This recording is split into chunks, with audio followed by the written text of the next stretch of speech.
4. Un nuevo Estado democrático y moderno. El gobierno basará su accionar en la rendición de cuentas y bajo los principios de gobierno abierto. Nos comprometemos a la conformación de normas, reglamentos y mecanismos que guíen en ello a las y los representantes electos y funcionarios que ejercen la actividad del gobierno, mediante una comunicación fundamentada de las decisiones del gobierno y la ejecución del gasto público a nivel desagregado. Propiciaremos que la ciudadanía pueda acceder a una mayor transparencia en la actividad gubernamental. Los indicadores de gestión serán ampliamente difundidos y revisados anualmente en conjunto con la Ley de Presupuestos de la Nación. Asimismo, haremos efectivo el rol de los consejos de la sociedad civil en cada ministerio y servicio que sea parte del proceso de elaboración y evaluación periódica de las políticas y programas públicos, junto al rol que le cabe al Congreso en la aprobación y control del presupuesto. La ciudadanía reclama el buen uso de los recursos públicos ante el avance del clientelismo, el nepotismo y la desprofesionalización de la función pública, junto a actos de corrupción en diversos órganos del Estado. Estos recursos deben ser objeto de un control adecuado del gasto. Estudiaremos reformas para que los cargos de planta sean llenados por concursos periódicos de oposición anónimos, para seleccionar a las personas que cumplen requisitos habilitantes de formación idónea bajo los principios de profesionalismo, integridad, paridad de género y respeto de la diversidad. Esto aplicaría a las plantas de cargos administrativos, técnicos y profesionales, con movilidad horizontal entre las plantas de los diversos servicios de ámbitos similares. El sistema de calificaciones individuales incluirá indicadores objetivos y se combinará con calificaciones por equipos de trabajo en función de las metas, reformándose el sistema de programas de mejoramiento de la gestión. Ministras y ministros y otros directivos tendrán un límite en sus equipos de apoyo de confianza. En materia de empleo en el sector público, reafirmamos nuestro compromiso con el trabajo decente, lo que supone que el Estado de Chile debe avanzar en el reconocimiento de los derechos colectivos de trabajadoras y trabajadores del sector público, que se sintetizan en el concepto de libertad sindical. Asimismo, se deben revisar las categorías de planta, contrata y honorarios en el sector, con el compromiso de que las personas a honorarios se ajusten a las disposiciones legales de los trabajos esporádicos, reconociendo así los derechos laborales y previsionales de miles de trabajadores del Estado. Nos comprometemos a terminar con cualquier práctica de acoso o persecución dentro del Estado, ya sea por raza, género o ideología. Compras públicas. Los sistemas centralizados de compras públicas tienen una serie de objetivos, como obtener precios justos para mayores volúmenes de compra, disminuir el costo administrativo para el Estado y estandarizar la adquisición para alcanzar mayor eficiencia, simplicidad y certidumbre en los procesos, aumentando la cantidad de oferentes y disminuyendo el margen de acción de la corrupción.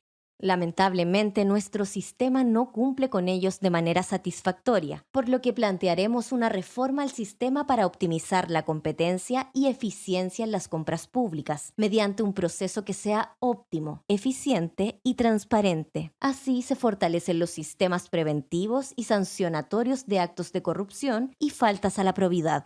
Las medidas estructurales que deben desarrollarse son dotar a Chile Compra de facultades normativas, mejorar el sistema de fiscalización, ampliar el Tribunal de Contratación Pública, reforzando su estructura orgánica y presupuesto, y avanzar hacia una digitalización total del sistema de compras públicas. Luego es necesario que los organismos públicos planifiquen la compra y gestionen los contratos de licitaciones públicas, convenios marco y tratos directos para disminuir al máximo los espacios de corrupción dentro del sistema. Las compras públicas permitirán al Estado adoptar nuevas tecnologías y soluciones innovadoras, fomentando que los distintos niveles, tanto centrales como locales, sean usuarios de la innovación producida en el país. Finalmente, impulsaremos un registro de las personas jurídicas de los beneficiarios finales para identificar si el mismo grupo empresarial oferta más de una vez en una compra pública con distintas razones sociales, lo que permite alterar de manera artificial el resultado de la licitación en beneficio de ese ofertante. El éxito que tengamos en el rediseño del sistema de compras públicas no solo mejorará el desempeño del Estado, sino que también permitirá reportar información al sector privado de los precios justos por la venta de un bien o servicio, permitiéndoles una mejor negociación, disminuyendo sus costos y aumentando su eficiencia. Mejorar el sistema tiene beneficios públicos y privados e impacta en el mejor uso de los recursos públicos de manera directa. Una reforma como esta, según la FNE, permitiría ahorrar al Estado entre $290 millones y $855 millones al año. Finalmente, promoveremos que el Estado avance hacia el uso de software libre o no licenciado, generando por un lado ahorros derivados de la compra a gran escala de licencias y por otro, dotándonos de autonomía tecnológica y facilidades para adaptar el gobierno a las necesidades de la ciudadanía. Transparencia y ley del lobby. Promoveremos a nivel nacional la mayor difusión y promoción del principio de transparencia, del derecho de acceso a la información y del rol del Consejo para la Transparencia como órgano garante, con enfoque de género, y fortaleciendo la orgánica del Ejecutivo encargada de la formación permanente para los equipos y profesionales encargados de transparencia en todo el país. También apoyaremos a los gobiernos locales en la implementación de mejores políticas de transparencia. En la misma línea, buscaremos la modernización de la Ley de Transparencia y Acceso a la Información Pública, dotando de mayor autonomía al Consejo para la Transparencia, terminando con los nombramientos políticos de las consejeras y consejeros, resguardando que no tengan conflictos de intereses y aplicando el sistema de ADP y la vinculación con el mundo académico. Se propone aumentar su composición a un número impar, de 4 a 7 consejeros y consejeras, además de dedicación exclusiva a la labor del CPLT. Por último, haremos un análisis técnico de la pertinencia de establecer en la Ley de Transparencia nuevas categorías de obligatoriedad de publicación, como por ejemplo los correos electrónicos de funcionarias y funcionarios públicos. Con la instalación de la ley, se ha demostrado que son una importante fuente de información en investigaciones de malas prácticas y corrupción. Proponemos modernizar la ley del lobby, mejorándola en materia de control, involucrando no solo a las autoridades, sujetos pasivos, sino al lobista y a las empresas que contratan lobby para reforzar el control social y disminuir los ámbitos de opacidad de este tipo de actividades. Revisaremos y perfeccionaremos el régimen de sanciones especiales de la ley de lobby, Congreso, Banco Central, Ministerio Público, Poder Judicial, en caso de incumplirse las obligaciones de las autoridades involucradas para mejorar el control y fiscalización de órganos que han visto mermada la confianza ciudadana sobre su quehacer. Por último, reimpulsaremos un proyecto de ley para una ficha limpia de candidatos, para que no vuelva a ocurrir que, como en las elecciones municipales de 2021, candidaturas formalizadas por casos de corrupción u otro tipo de delitos puedan presentarse libremente a elecciones e incluso resultar electos, cosa que hoy la ley electoral permite. Un gobierno feminista. Incorporaremos una perspectiva feminista transversal en el gobierno, no solo en los espacios designados tradicionalmente a los temas de género, sino que en todos los aspectos, materias y espacios de la gobernanza del país. Nuestro gabinete será paritario y todos los directorios de las empresas públicas por nombrar también lo serán. La creación del Ministerio de la Mujer y Equidad de Género fue un avance, pero el gobierno de Sebastián Piñera ha reducido su alcance y capacidad política. Fortaleceremos la capacidad de este ministerio para promover la incorporación de una perspectiva de género, en cumplimiento de su rol rector de velar por la coordinación, consistencia y coherencia de las políticas, planes y programas en materia de equidad de género y su incorporación en forma transversal en la actuación del Estado. Para incorporar enfoque de género en todo el aparato público, se abrirá un departamento de transversalización y transferencia de capacidades. Aumentaremos los recursos humanos y presupuestarios para darle mayor categoría social y política y mayor incidencia. Descentralización y gobiernos regionales. Será prioritario para este gobierno fortalecer y dinamizar el actual proceso de traspaso de competencias a los gobiernos regionales, incorporando financiamiento, asistencia técnica, estrategias y criterios que consideren las capacidades sociales y ecológicas de cada territorio. Para ello, 1. Enviaremos un proyecto de ley para eliminar la figura del delegado presidencial, debido a su redundancia con el rol de gobernador o gobernadora regional, la que genera ambigüedades administrativas e incluso obstrucciones al legítimo ejercicio de funciones de las y los gobernadores. Será prioridad para nuestro gobierno profundizar la transferencia de competencias a los gobiernos regionales de forma consensuada entre niveles, transparente, procurando la equidad territorial y que el proceso incorpore recursos permanentes y asistencia técnica para una efectiva implementación de las competencias. Este proceso será orientado por un órgano multinivel, ejecutivo, gobernadores o gobernadoras regionales y representantes de municipalidades de carácter político. Además, este órgano dará seguimiento al proceso de traspaso de competencias y servicios públicos acorde a las características y prioridades de cada región y o territorio. 2. Dentro del marco de la discusión de la Ley de Ordenamiento Territorial, implementaremos un sistema de planificación y ordenamiento territorial que permita el vínculo y coordinación efectiva entre niveles regionales, intercomunales, comunales y barriales. En lo anterior, fortaleceremos a los gobiernos regionales como actor principal de la planificación de los programas de vivienda y del territorio, entregándoles las competencias para colaborar en la adquisición de suelos y gestión de la vivienda pública. 3. Fortaleceremos a los gobiernos regionales en el ámbito de la regulación y planificación medioambiental, además de los recursos hídricos y la recolección y tratamiento de residuos. Además, legislaremos para que la Comisión Regional de Evaluación Ambiental sea presidida por los y las gobernadores regionales. Serán ellos, y no el delegado presidencial, quien tendrá las mayores potestades en la entrega de las resoluciones de calificación ambiental. 4. El cuestionado proyecto de ley sobre descentralización fiscal que se encuentra en el Senado está orientado a la redistribución de los recursos existentes y no considera nuevos recursos ni mecanismos para su generación.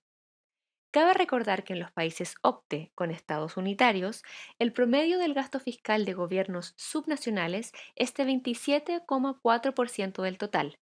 En Chile, el gasto municipal es de 14,3% y el de los gobiernos regionales de entre 2,5% y 3%, por lo que existe espacio de mejora. Por esta razón, convocaremos un proceso de elaboración de un proyecto de ley de rentas regionales para avanzar en autonomía financiera y equidad territorial. Este proyecto debiese incorporar a. El fortalecimiento del Fondo Nacional de Desarrollo Regional y el rediseño de sus criterios de distribución, incorporando un aporte basal para el desarrollo territorial y b. La generación de un fondo de equidad territorial adicional y complementario al FNDR, con foco en las zonas rezagadas, las zonas extremas y la vulnerabilidad socioecológica. Ejemplo, zonas de sacrificio, entre otras. 5. Impulsaremos la creación de instrumentos de participación en múltiples instancias, incluyendo la aprobación de las estrategias de desarrollo regional y el diseño e implementación de instrumentos de planificación y desarrollo local y regional. En línea con las propuestas de participación y de ciudades, fortaleceremos a las unidades vecinales como piedra inicial de la planificación urbana. 6. Fortaleceremos la prensa local libre e independiente, dado que, en el análisis comparativo internacional, demuestra que es la herramienta más eficaz para la detección temprana y movilización ciudadana ante casos de corrupción en sistemas descentralizados. 7. Los gobiernos regionales jugarán un rol esencial en el nuevo modelo de desarrollo, donde buscaremos robustos ecosistemas innovadores en cada una de las regiones. Para esto, se desarrollará progresivamente un sistema de parques científico-tecnológicos y clústeres industriales en las macrozonas norte, centro-sur y sur del país, fomentando dichos ecosistemas en sus territorios, vinculados con los esfuerzos regionales de formación técnico-profesional e investigación y alineados con las estrategias de desarrollo nacional y regionales. Poder local y municipios. Nuestro desafío es llevar al desarrollo a todas las chilenas y chilenos, y las municipalidades son el primer espacio donde la ciudadanía se relaciona con el Estado. Así, es desde estos espacios descentralizados donde debemos entregar soluciones que permitan disminuir las amplias desigualdades sociales en el país. Por esta razón, nuestro programa se compromete en los siguientes cuatro ejes de trabajo. 1. Construcción de municipios de cambio.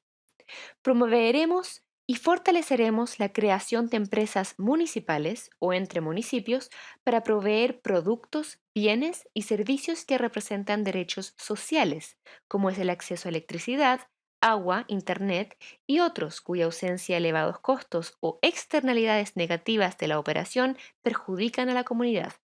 Esta forma de devolver el carácter público a la prestación privada de un servicio requiere transferencia de conocimientos y habilidades a los municipios según sea su realidad en términos de gestión, y en el corto plazo implica un compromiso decidido con las empresas existentes, como la sanitaria SMAPA de Maipú, Estación Central y Cerrillos. En la misma línea, y tal como lo comprometemos en el capítulo de vivienda, habrá mayores subsidios fiscales a las inmobiliarias populares para la construcción de viviendas públicas de carácter masivo, de diversas tipologías y con una localización óptima para acceder a las oportunidades urbanas, las cuales serán puestas a disposición de la comunidad a través de arriendo a precio justo. Lo anterior también nos compromete a promover la regulación normativa del suelo para propiciar sectores que favorezcan la construcción de viviendas sociales y viviendas transitorias entregadas en arriendo a precio justo. Desde el nivel central, proveeremos financiamiento para la construcción, operación y funcionamiento de farmacias populares y también la creación de universidades abiertas, institutos profesionales y centros de formación técnica en todas las regiones del país, utilizando las instalaciones de los establecimientos municipales o traspasados a los servicios locales de educación de cada comuna. Permitiremos el uso de toda la comunidad de las escuelas municipales o administradas por los servicios locales de educación, con el propósito de construir un proyecto educativo y cultural que surja de las mismas posibilidades de la comunidad. 2. Fortalecimiento de la participación en la gestión municipal. Para un mayor involucramiento de las y los habitantes de la comuna con la gestión municipal, estableceremos espacios de monitoreo y rendición de cuentas de los instrumentos de gestión municipal por parte de la comunidad, el COSOC, el Consejo Municipal y otros grupos organizados, de manera de aportar al equilibrio de poder efectivo entre la comunidad, el Consejo Municipal y la Alcaldía. Se mejorará la Ley 19.418 sobre juntas de vecinos y organizaciones comunitarias para dotarlas de real incidencia en los asuntos públicos de sus territorios.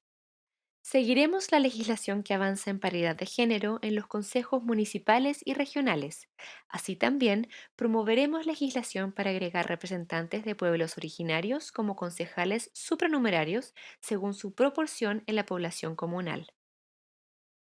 3. Financiamiento y transparencia. Los puntos críticos del financiamiento municipal surgen primero de concebir los espacios descentralizados como indispensables en la derrota de la desigualdad, por lo que es posible decir que la composición presupuestaria de los municipios chilenos apalanca la desigualdad.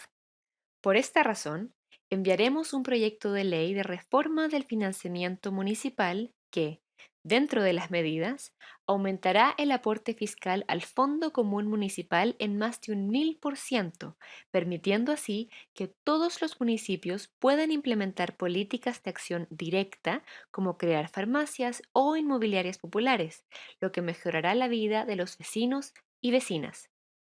Así también permitirá la capacidad de endeudarse hasta en un 10% de los ingresos totales por un periodo o más, con la aprobación del Consejo Municipal y el COSOC, Ley 20.500, con el fin exclusivo de financiar proyectos de inversión orientados al desarrollo comunal con garantía estatal. Además de este aporte extraordinario, trabajaremos en una serie de reasignaciones presupuestarias, con el objetivo de lograr que ningún municipio del país reciba menos de 300.000 pesos per cápita. Sin perjuicio de los cambios que la Convención Constitucional hará en la nueva Constitución, proponemos que el actual artículo 121 sea modificado de manera tal que permita a los gobiernos locales gestionar de manera autónoma la dotación de recursos humanos requerida, teniendo como base el Pladeco actualizado y definiendo la organización, cargos, perfiles y remuneraciones de acuerdo a las condiciones de cada municipio en un marco de respeto de los derechos de las y los funcionarios municipales, una vez en cada periodo y con aprobación del Consejo Municipal. Promoveremos una reforma al funcionamiento de las corporaciones municipales, no solo en términos de sus recursos públicos, sino también la transparencia de donaciones privadas. Por último, promoveremos la gestión de gobierno abierto a nivel municipal, considerando, entre otras medidas, un mayor control ciudadano sobre los recursos municipales y el proceso presupuestario, y trabajaremos para fortalecer políticas de prevención de la corrupción a nivel local, evaluando cambios a las facultades de la Contraloría en materia de fiscalización. Seguridad ciudadana, prevención del delito y refundación de policías. Las graves violaciones de derechos humanos durante el estallido social son una muestra más de las debilidades en seguridad ciudadana y de los excesivos niveles de autonomía que tienen ambas policías, pero especialmente Carabineros de Chile. Avanzar en la construcción de una policía democrática requiere cambios estructurales en el sector. Para avanzar en estas medidas, se requiere realizar una rápida pero profunda revisión del gasto público en seguridad que hoy involucra a múltiples actores institucionales que terminan fortaleciendo la concentración de respuestas públicas en algunos sectores, dejando prácticamente sin presencia policial o de iniciativas de prevención a la mayoría de los territorios donde se concentra la inseguridad. Vamos a transformar la prioridad de la seguridad para proteger a las personas que más la necesitan. Casi 3 millones de chilenos y chilenas sienten balaceras todo el tiempo en sus barrios. Concentrada en territorios específicos, la violencia ha crecido y requiere de una respuesta frontal y coordinada del Estado que ponga como prioridad la lucha contra las organizaciones criminales, identifique espacios de posible corrupción o ineficiencia institucional, consolide una mayor eficiencia de la investigación criminal y fortalezca el énfasis en la lucha contra el lavado de activos como mecanismo de consolidación del crimen organizado. En los territorios donde hoy se concentran estas actividades criminales, invertiremos para que el gobierno se haga presente con mejor educación, salud y capacidades laborales y recreativas para niños, niñas y adolescentes. La construcción de una ciudad inclusiva requiere de una nueva forma de entender nuestra relación con el entorno y la necesidad de redistribuir los beneficios de la vida en común. Para eso, se apoyará de forma permanente a los municipios para el desarrollo de cultura, innovación y recreación en aquellos sectores donde más se requieran. Se apoyará también estrategias colaborativas de desarrollo de espacios públicos de calidad. 1. Nueva institucionalidad. Urge despejar las labores políticas de interior, pero también concretar la organización y gestión del sistema de seguridad en una cartera técnica que pueda garantizar el control del orden público, recibir información de inteligencia y supervisar el cambio de la seguridad desde la prevención hasta la reinserción. Por ello, y como corrección de la utilización política de la gestión del delito, proponemos la creación del Ministerio de Seguridad, Protección Civil y Convivencia Ciudadana. Serán dependientes de este ministerio las policías, Agencia Nacional de Inteligencia, Sistema Nacional de Emergencia y Protección Civil, Programas de Prevención del Delito, SENDA. En particular, los gobiernos regionales tendrán a su cargo la elaboración de los planes regionales de seguridad ciudadana, en coordinación con los gobiernos locales y sus respectivos planes comunales de seguridad pública. Transferencia de potestades relativas a seguridad pública y ciudadana de los delegados presidenciales al gobernador regional. Modificaciones a la Ley 20.965 para ampliar las facultades de las alcaldías para la gestión de la seguridad ciudadana. Redefinir las métricas utilizadas para la identificación de los territorios, donde se invertirá prioritariamente en iniciativas preventivas y de control. Eliminación de la concursabilidad de aquellos fondos destinados al financiamiento de la seguridad ciudadana local y trabajo con los municipios para la generación de estructuras de financiamiento rigurosas y basadas en necesidad. Fortalecimiento y financiamiento de la unidad de mediación comunitaria que despliegue capacidades a escala regional y local y apoye a la ciudadanía en la prevención y gestión de conflictos vecinales y comunitarios. Incorporación de criterios de seguridad en los planes, la política e infraestructura urbana para la prevención situacional del delito y la violencia contra de las mujeres y o motivadas por cuestiones de género. 2. Refundación de las policías. Para alcanzar la condición de seguridad deseable, se desarrollará una refundación de las policías de manera progresiva y tendrá como ejes estructurales el control civil sobre la actividad policial, la descentralización de las políticas de prevención, otorgando más atribuciones a los gobernadores y alcaldes, el fin de la duplicidad de funciones entre cuerpos policiales, de la estructura militarizada y de la autonomía institucional con que gozan en la práctica.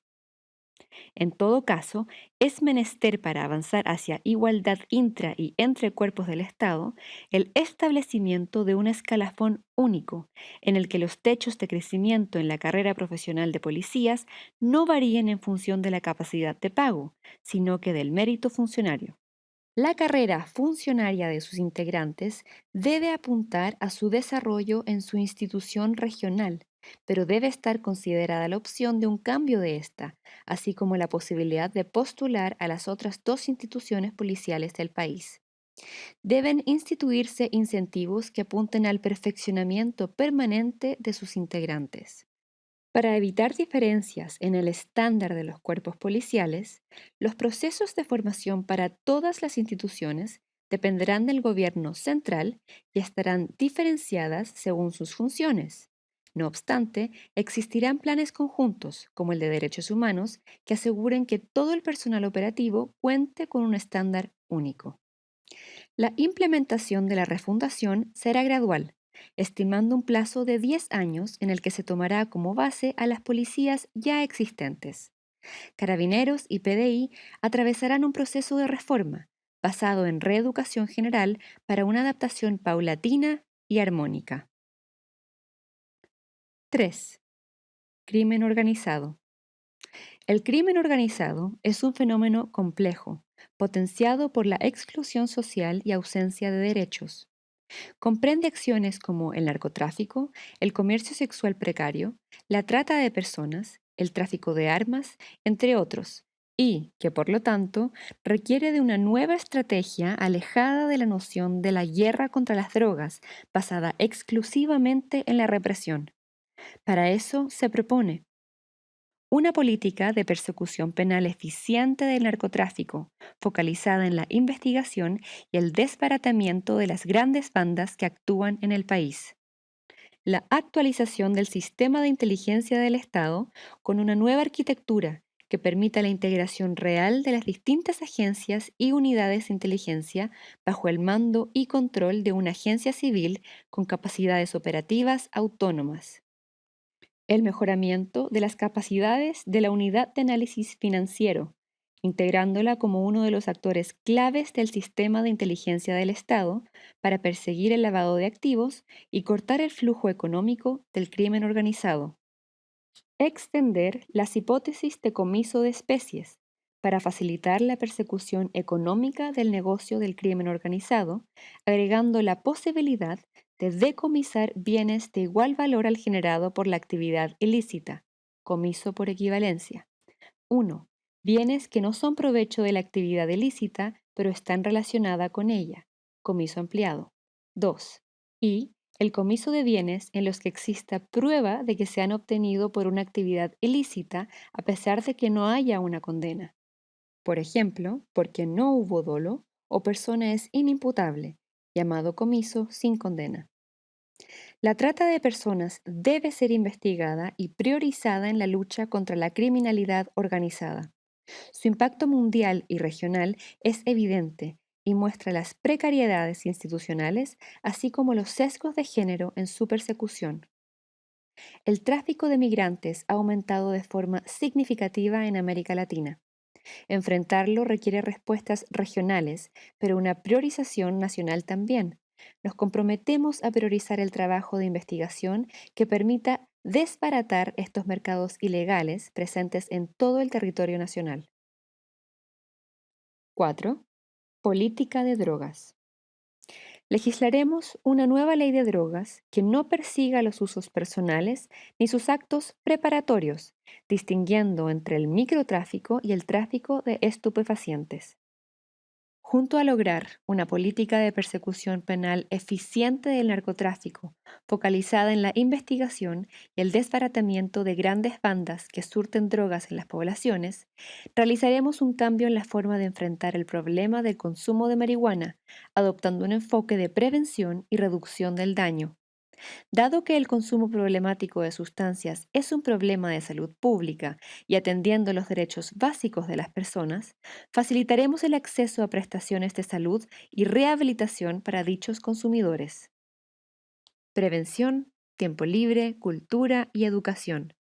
Programa de oportunidades que provean a la ciudadanía y la opinión pública de información científica desprejuiciada y con un lenguaje claro, generando una oferta de actividades culturales, artísticas y deportivas que promuevan la integración social y fomenten el desarrollo integral de niños y jóvenes, revisar programas respectivos, con enfoque en reducción de riesgos y control de daños. Se buscará generar mecanismos que reduzcan el espacio del mercado informal de marihuana, narcotráfico.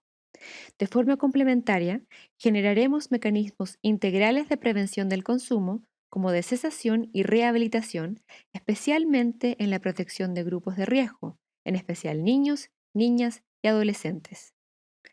A partir de la revisión de toda la experiencia internacional, analizaremos cambios a la Ley 20.000 para que el consumo recreacional de la cannabis sea legal para mayores de edad.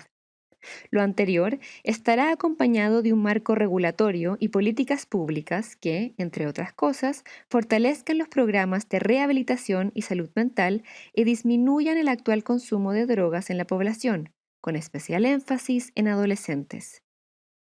Profesionalizar el marco de acción policial en la materia, cualificando al personal y coordinando las tareas de las distintas policías, en el sentido de combinar las distintas dimensiones de aquellas para la identificación y ataque de redes de narcotráfico que contemple. 1. Una estrategia para el microtráfico de drogas a cargo de las policías y gobiernos regionales. 2. Una estrategia para las macro redes de distribución de drogas en el país a cargo de la Policía Nacional. 3. Una red de trabajo a nivel regional con nuestros países vecinos para el combate de las redes internacionales de tráfico de drogas, también a cargo de la policía. Defensa Nacional y Fuerzas Armadas. El uso de las FFAA para responder a los conflictos sociales ha explicitado la degradación autoritaria del actual gobierno y las facultades legales en las que se ampara, las cuales deben ser modificadas con sentido de urgencia. En este contexto, cualquier alternativa política que se proponga cursar un proceso de transformaciones en paz y estabilidad debe incorporar a la defensa nacional y las FFAA como una herramienta activa y eficaz, que sin sustituir los roles que le corresponden al poder civil, actúe siempre dentro del marco de sus competencias para garantizar el proceso de cambio político libre de interferencias extranjeras y contribuyendo a consolidar la zona de paz sudamericana. Durante nuestro gobierno vamos a apoyar la transformación institucional de la defensa nacional que refleje la arquitectura diseñada en la nueva Constitución. Para tales efectos, nuestro programa se orienta en función de 3 objetivos. 1. Aumentar el control para garantizar la probidad y transparencia de las FFAA. 2. Fortalecer la institucionalidad civil de la defensa para la gestión del cambio. Y 3. Construir una cultura institucional que valore la diversidad y promueva el respeto de los derechos humanos. 1. Aumentar y mejorar los niveles de control para garantizar probidad y transparencia de las Fuerzas Armadas. Fortalecer el control civil sobre el financiamiento y ejecución presupuestaria de las FFAA, otorgando mayores atribuciones de auditoría, supervisión y fiscalización al Ministerio de Defensa, al Congreso Nacional y a la Contraloría General de la República. Enviar al Congreso el proyecto de ley para la creación de una agencia civil de compras y adquisiciones militares. Incrementar mecanismos de control democrático en el Congreso y la Contraloría en materias políticas y administrativas. Eliminar los pisos monetarios mínimos consagrados en el Fondo Plurianual de Capacidades Estratégicas y en el Fondo de Contingencia Estratégico establecidos por la Ley 21.174. Terminar con el secreto de las juntas de selección y apelación, consagrado en el artículo 26 de la Ley Orgánica Constitucional de las FFAA, y reformar el régimen administrativo diferenciado de gestión documental de la información, en relación con el resto de la administración del Estado, que se contiene en el Decreto de Fuerza Ley 5200 de 1929, resguardando solo documentos clasificados como secretos, siendo la generalidad de ellos traspasados al Archivo Nacional. Avanzar en las reformas pendientes en materia de justicia militar, restringiendo esta jurisdicción solo a delitos estrictamente de carácter militar cometidos por militares. 2. Fortalecimiento de la institucionalidad civil de la defensa para la gestión del cambio. Elaboración participativa de una nueva política de defensa nacional para el período. Se estimulará la coordinación intersectorial y la participación de gobiernos regionales y la sociedad civil organizada en su formulación.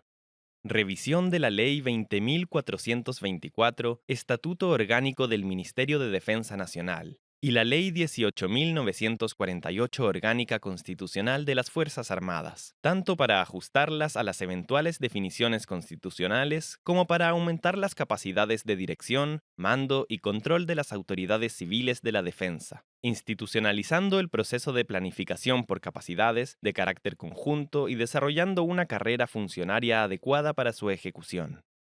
Dotar al jefe del Estado Mayor Conjunto de jerarquía y autoridad superior a los comandantes en jefe institucionales, asumiendo además el mando superior y la conducción estratégica de las FFAA también en tiempos de paz, con el propósito de fortalecer y desarrollar la doctrina conjunta de la fuerza en todos sus niveles. Diseñar un plan curricular conjunto para las escuelas de Estado Mayor, las cuales deben incorporar la participación de civiles para su involucramiento profesional en el Estado Mayor conjunto y la planificación secundaria de la defensa. Fortalecer y desarrollar la coordinación con el Ministerio de Relaciones Exteriores con el objeto de proporcionar asesoría directa al presidente de la República en asuntos estratégicos, entre ellos nuestra contribución a la consolidación de la zona de paz regional mediante la promoción de la reconstrucción del regionalismo multilateral para la cooperación en materia de seguridad y defensa. 3. Construcción de una cultura institucional que valore la diversidad y promueva el respeto de los derechos humanos. Modificación de la Ley Orgánica Constitucional de las Fuerzas Armadas, Los proyectos educativos institucionales y sus respectivos planes curriculares deben ser autorizados por el Ministerio de Defensa en consulta con el Ministerio de Educación y deberán incorporar una perspectiva de género y de DDHH, dando forma a un perfil de egreso básico y común, promoviendo una cultura de DDHH presente en toda la carrera militar. Reforma a la Ley 18.948. El Ministerio de Defensa deberá fiscalizar y validar los procesos de selección en las escuelas matrices. Revisaremos las condiciones de acceso y financiamiento en la educación militar, con el propósito de eliminar las exclusiones derivadas de las brechas socioeconómicas entre escalafones. Fortalecimiento de las políticas de inclusión desde una perspectiva de género, de diversidad sexual, étnica y socioeconómica, no solo en las FFAA, sino también en el Ministerio de Defensa. Asegurar protocolos de género que aborden la violencia de género al interior de las FFAA y reconozcan medidas que eviten la revictimización en el marco de una institucionalidad que vele por la sanación y la reparación frente a los actos de discriminación. De forma paralela, abordaremos el desafío de que las FFAA logren planificar sus operaciones, tanto en temas de ayuda humanitaria como las estrictamente castrenses, con enfoque de género, implementando la Resolución 1325-2000 del Consejo de Seguridad de Naciones Unidas sobre Mujer, Paz y Seguridad. Política exterior y relaciones internacionales. La política exterior chilena debe transitar con urgencia hacia un nuevo ciclo político. Nuestro estatus internacional puede fortalecerse mediante una cooperación flexible, concertada y sustentable. Para eso proponemos 4 énfasis fundamentales, que serán los ejes transversales para todas las acciones de nuestro país en el ámbito internacional. Nuestra política exterior debe ser promotora del multilateralismo, emprendedora, feminista y turquesa. 1. Política exterior promotora del multilateralismo. Nuestro país recuperará su vocación multilateralista, su prestigio y su legitimidad internacional. Nuestro gobierno promoverá agendas de futuro en base a una vocación latinoamericanista desde el sur global, respetuosa de los derechos humanos, del derecho internacional, de la cooperación, de los tratados internacionales y la sustentabilidad. La integración y cooperación regional se basará en aspectos económicos, sociales y culturales, bajo criterios de reciprocidad y solidaridad, para propender a una buena convivencia entre países. En un contexto de incertidumbre internacional, la estrategia más adecuada para países como el nuestro es el fortalecimiento de sus redes bilaterales, multilaterales y globales. En consecuencia, la promoción de mecanismos de concertación regional será clave para brindar mayor dinamismo a nuestra política exterior, fortaleciendo las cadenas regionales de valor, la diplomacia subnacional y la representación de la diversidad de culturas y naciones del país. 2. Política exterior emprendedora. La política exterior del nuevo ciclo político profundizará los espacios de autonomía estratégica del país. Esto significa que Chile no puede actuar aislado de su región, mucho menos si las principales amenazas que enfrentamos son de carácter transnacional. Las estrategias de cooperación deben estar mediadas por el máximo grado de negociación y entendimiento posible. Para lograr este objetivo se requiere el despliegue de una diplomacia emprendedora. Esto implica la coordinación de nuestras estrategias internacionales con las de desarrollo nacional, potenciar la capacidad propositiva y de innovación de nuestro cuerpo diplomático y construir consensos regionales y globales ad hoc, como es el caso del Acuerdo de Escazú y el Pacto Migratorio. Por lo tanto, en lugar de promover esquemas de asociación e integración regional rígidos e inconsistentes con los desafíos transnacionales que enfrentamos, es necesario avanzar hacia una integración flexible, que incluya a todos los actores que ocupan un lugar en el sistema: estatales, no estatales, organismos internacionales, sociedad civil, plataformas académicas y científicas, mundo empresarial, etc. La diplomacia emprendedora requiere, además, potenciar las áreas con las que Chile cuenta con ventajas comparativas, como la protección de sus océanos. En este contexto, la estrategia comercial debe ir en directa relación con la estrategia de desarrollo sostenible, propiciando una política industrial moderna, con transferencia tecnológica e innovación, y en sintonía con la Agenda 2030 para el Desarrollo Sostenible. En consecuencia, la política comercial dialogará con los objetivos políticos, sociales, culturales, sustentables y de desarrollo de la política exterior. Finalmente, la diplomacia emprendedora nos permitirá recobrar nuestro lugar de credibilidad en el mundo, recomponiendo nuestra imagen país y contribuyendo a una gobernanza cooperativa y sustentable. 3. Política exterior feminista. Sabemos que la falta de mujeres en la carrera diplomática y en posiciones estratégicas dificulta el diseño de políticas públicas inclusivas y respetuosas con los derechos humanos. Ningún asunto internacional, migración, cambio climático, crisis económicas, etc., se puede resolver sin una sólida perspectiva de género. Por esto, en nuestro gobierno realizaremos un proceso participativo desde el Ministerio de Relaciones Exteriores para definir e implementar una política exterior feminista, que tendrá como objetivo institucionalizar y transversalizar el enfoque de derechos humanos, la perspectiva de género y la interseccionalidad. Se buscará implementar transformaciones estructurales al interior de la Cancillería, incorporando una visión feminista a favor de la igualdad de género en las distintas dimensiones del trabajo ministerial, consular, comercial y político, y diversificando los énfasis temáticos de nuestra política exterior en plataformas regionales y multilaterales. Se establecerán acciones afirmativas para corregir desigualdades históricas, avanzar hacia una Cancillería paritaria, garantizar la pluralidad en los distintos espacios de incidencia política y priorizar la igualdad de género en la estructura del Ministerio de Relaciones Exteriores y sus representaciones en el extranjero. 4. Política exterior turquesa. Nuestra política exterior turquesa buscará transversalizar las agendas de lucha y mitigación contra la crisis climática y ecológica global, componente verde, y las agendas de protección y administración del océano, componente azul. Se trata de un enfoque transformador para que Chile se consolide como un referente internacional en la lucha contra la degradación ambiental y para contrarrestar los impactos negativos y regresivos de la crisis climática, enfatizando los graves costos económicos y humanos de la inacción y el negacionismo.